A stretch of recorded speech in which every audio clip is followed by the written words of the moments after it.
जब कोई समर्थ सदगुरु मिल जाए ना, तो 7 दिन क्या, जिस दिन गुरु हाथ रख देगा ना समर्थ गुरु सर पर, समझ लो उसी दिन तुम्हारा कल्याण निश्चित हो गया। उसी दिन जैसे सदगुरु ने बाह पकड़ी तुम्हारी सर पर हाथ रख के, यद्यपि सदगुरु तुम्हें कोई लालच या अपनी तरफ से गारंटी ये नहीं देगा कि भैया तुझे भजन ना भी करे तो भी भगवान मिल जाएंगे, लेकिन अगर वो समर्थ गुरु है ना, तो किसी न किसी तरह तुम्हें भगवान के सामने प्रस्तुत ऐसा करेगा। गुरु का काम जानते हो क्या है? गुरु का काम है बढ़िया प्रस्तुति करना, बढ़िया प्रस्तुति करना। एक दुकानदार अगर बढ़िया प्रस्तुति करना नहीं जानता ना, तो अपना माल नहीं बेच सकता। उसको प्रस्तुति अच्छी आनी चाहिए कि रास्ते में जाता हुआ ग्राहक भी सुन के रुक जाए, ऐसा बढ़िया बोले, अपनी प्रोडक्ट का ऐसी मार्केटिंग करे, आहा इससे बढ़िया तो कोई हो ही नहीं सकता, इससे अच्छा तो कोई हो ही नहीं सकता। ऐसा घर बेचने वाले जो होते हैं ना, बीच में जो ब्रोकर जिनको बोलते हैं, वो घर बेचने के समय जब वो घर का फोटो पेपर में अखबार में ऐड करते, उसमें इतनी बढ़िया क्वालिटी लिखेंगे कि इतना बड़ा आंगन है, इतने बाई इतने का बेडरूम है, ऐसा वो उसको देख कर के जो घर बेच रहा है वो खुद ही कंफ्यूज हो जाता है कि हमारा ही घर है, पर उसका इतना प्रस्तुतिकरण अच्छा कर देता है कि सामने वाले को लगता भैया घर तो यही लेना।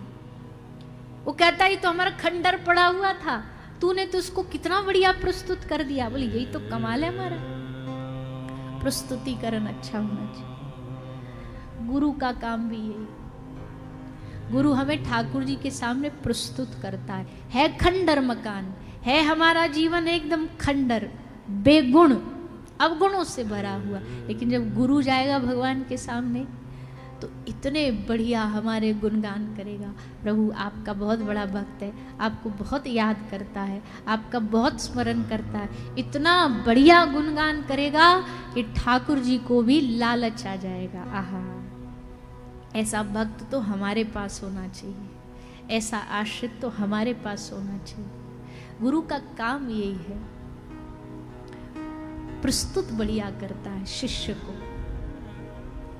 पर शिष्य का भी कर्तव्य है गुरु को भगवान के सामने दृष्टि न झुकानी पड़े, ऐसा काम एक शिष्य को करना चाहिए।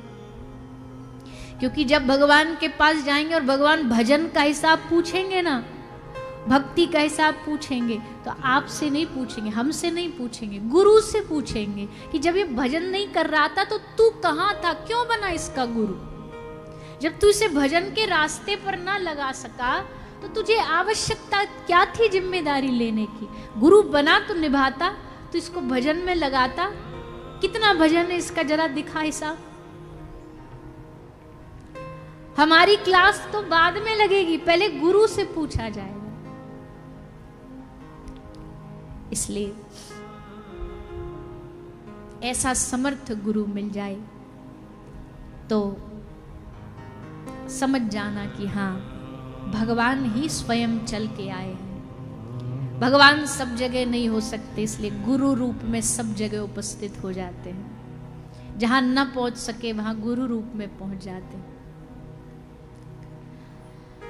तो राजा परीक्षित ने सुखदेव जी के चरण पकड़ लिए, देख के ही अरे पता नहीं लोग कैसे अभी भी अपने जीवन में इतने कंफ्यूज रहते हैं, गुरु को कैसे पहचाने, गुरु को लक्षण बताओ, गुरु की क्वालिटी बताओ। हमसे आके पूछते, बोले गुरु में क्या क्वालिटी देखे जो गुरु बन। उन्होंने कहा अरे भाई हद हो गई, तुम होते कौन हो गुरु में क्वालिटी देखने वाले? गुरु तुम में देखेगा कि तुम चेला बनने लायक हो के नहीं। और अगर तुम्हें लगता भी है कि कैसे गुरु, क्या गुरु, अरे भैया गुरु रिश्ता ही ऐसा, संबंध ऐसा कि ठाकुर जी से प्रार्थना करो ऐसा गुरु मिल जाए जिसको देखते ही आपका हृदय उनको सौंपने का मन करे कि अब से इन पे हम अपना जीवन छोड़ दें। हमने कई बार कहा है, अंग्रेजी का शब्द है लव एट फर्स्ट साइट, पर ये लव एट फर्स्ट साइट दुनिया में हो न हो, पर एक गुरु और चेला का जरूर होता है। जब शिष्य पहली बार गुरु को देखता है तो देखते ही समझ जाता है कि यहाँ मेरा मंजिल मुझे मिल गई है, यहाँ मेरा आश्रय मुझे मिल गया। एक बार देख करके उसको समझ आ जाएगा, ये है मेरी मंजिल, ये है मेरा रास्ता। तो ज्यादा चक्करों में ना पड़ो, ज्यादा दिमाग ना लगाओ।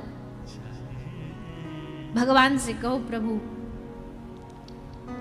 हम खोटे सिक्के हैं, हमें नहीं असली नकली की पहचान पहले खुद को तो होनी चाहिए। अब एक आदमी बाजार में साड़ी बेच रहा है, बोले सिल्क की साड़ी ले लो, सिल्क की साड़ी ले लो, बड़ा महंगा मटीरियल है, सिल्क की साड़ी ले लो। उसने पूछा भाई साहब बताओ कितने रुपया की है, तो बोला 100 रुपया की है। उसने कहा सिल्क 100 रुपया का कैसे हो सकता है, या तो तुम हमको पागल बना रहे हो, हमको पता है कि बड़ा महंगा मटीरियल होता है। तो ये कैसा सिल्क है, बोले चाइना सिल्क, चाइना सिल्क है। अच्छा आजकल कोई भी चीज नकली होनी होती है, उसमें एक नाम लगा दो बस, चाइना मटीरियल है, चाइना का है, तो समझ जाओ कि डुप्लीकेट है। तो भैया अब सिल्क की पहचान तो तुम्हें खुद करनी पड़ेगी, तब तो तुम पहचान पाओगे। असली नकली की पहचान स्वयं जब अपने भीतर आ जाएगी ना, तो फिर अपने आप हमारे सामने चीजें उपस्थित हो जाएंगी। इसलिए ऐसा सद्गुरु, अभी गुरु पूर्णिमा आ रही है तो हमें और ज्यादा बोलने का भाव आ रहा है कि गुरु महिमा बताए, गुरु महिमा बताए। और एक बात और हाथ जोड़ के कहे, गुरु केवल एक दिन भर का नहीं है कि एक दिन गुरु पूर्णिमा पे जाके अब ड्यूटी निभाया है, लो गुरु जी आ गए फूल लेकर के। गुरु एक दिन का नहीं है, गुरु का एक दिन नहीं बल्कि गुरु से हर दिन होता है, हर दिन गुरु से होता है। ये ना सोचो कि एक दिन जा करके नहीं।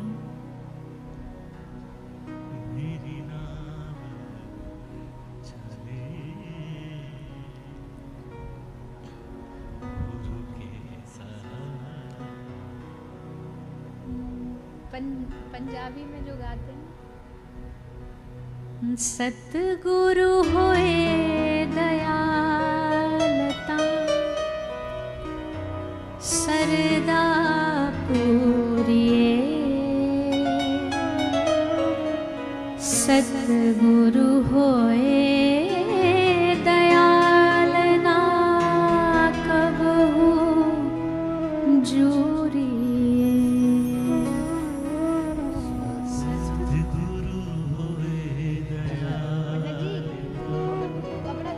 सरदा पूरी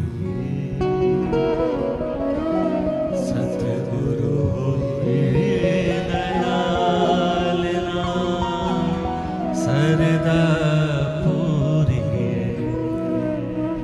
ना कबहू जूरिए, कबहू जूरिए।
भले ध्यान दो न दो।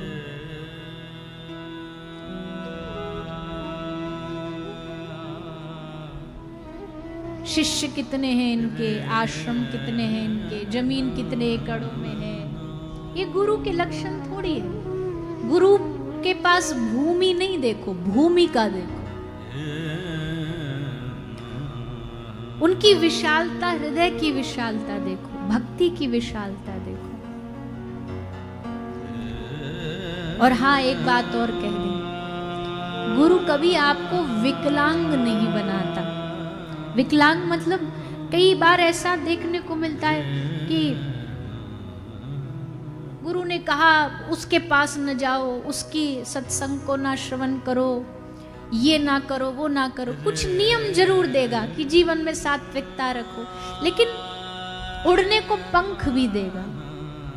उड़ने को पंख भी, बंधन में बांध के नहीं रखेगा। आप जिससे प्रेम करो और कहो कि उसको मैं बंधन में बांधूं, तो प्रेम नहीं है। संसार के प्रेम में और भगवदीय प्रेम में यही फर्क होता है। संसारी प्रेम किसे कहता है? जब वो तोते को पिंजड़े में कैद कर लेता और कहता है ये हमारा प्रेम है, हम इससे बहुत प्रेम करते क्योंकि हमने इसको प्यार करके घर में रख लिया। पर भगवत प्रेम क्या है? उसको खुला आकाश दिया कि जा, तू विहार कर, तू उड़, पंख काट दे, उड़ान जो बंद कर दे, वो प्रेमी नहीं हो सकता है। गुरु विकलांग नहीं बनाता, गुरु पंख देता है, भले भरे पूरे आसमान में उड़ने का साहस देता है।